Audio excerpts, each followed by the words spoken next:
So what is being done to protect these endangered animals?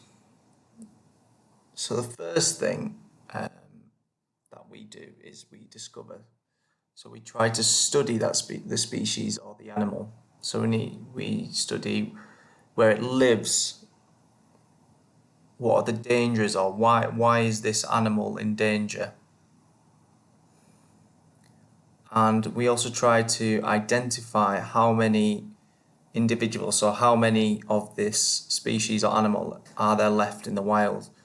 So a lot of people, a lot of researchers try to do things like put tags on them, put chips in them, just to make sure that they know how many there are left, and also just to keep an eye on their health and things like that.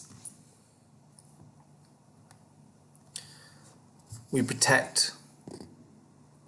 So we breed more animals in captivity. So that means they are looked after by humans and then they are released back into the wild. We also try to create more nature reserves. So these are places where these animals or species can roam free without being disturbed, without being hunted. And we have also made laws to make hunting these animals illegal.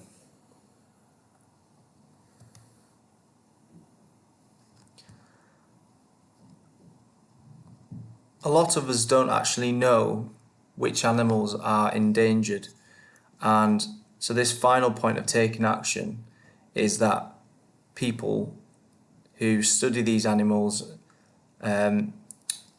give people the information and tell them, why they're endangered, and what we can do to help